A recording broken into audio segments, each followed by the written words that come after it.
m'appelle Tom Margalejo et je suis régisseur son chez Lozère Logistique Scénique.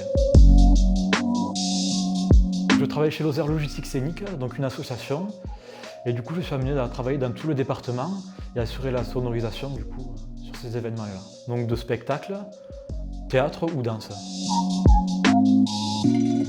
Donc, je suis issu d'une famille de musiciens, donc j'ai toujours été attiré par la musique, j'ai toujours joué de la musique. D'ailleurs j'ai fait le conservatoire, je suis titulaire d'un DEM à la basse et d'un CEM en piano. Et j'ai tout de suite voulu me tourner aussi vers les métiers du son.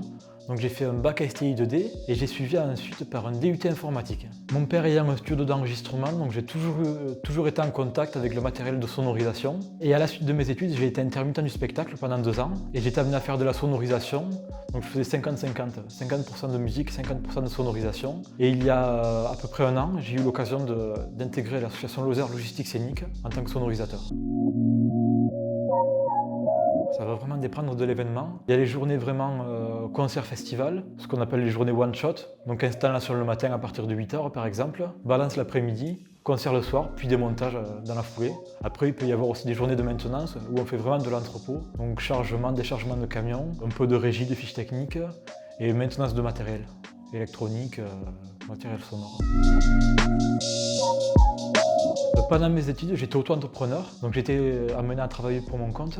Ensuite, j'étais intermittent du spectacle pendant 2 ans. J'ai été amené à travailler soit dans des théâtres, soit dans des salles de concert, ou alors en extérieur, vraiment dans des festivals où on installe tout le matériel. J'ai également été amené à travailler en studio d'enregistrement, donc soit enregistrer chez moi dans mon studio, ou alors à me déplacer dans des écoles, par exemple, pour faire de la prise de son.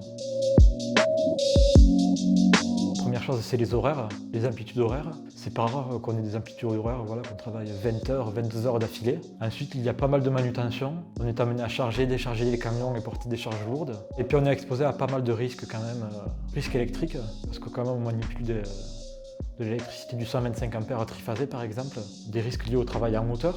On est amené à utiliser des échelles et à monter sur des structures. Il peut y avoir les risques auditifs aussi. Évidemment, on écoute beaucoup de concerts et en sonorisation, il y a des accidents comme des larcènes par exemple, qui peuvent vraiment endommager l'oreille. Après, au niveau des avantages, c'est vrai qu'on est dans un métier passionnant, on peut voir toute l'évolution technologique et exploiter cette évolution-là, donc c'est vraiment super. Et puis on est amené à travailler avec plein de personnes différentes, donc humainement c'est très enrichissant. Il n'y a pas du tout de routine. On est tous les jours dans des lieux différents, avec des personnes différentes et du matériel différent. On est tout le temps en train d'apprendre aussi, tout le temps en train de se former, d'acquérir de nouvelles compétences. Et ça, c'est vraiment super.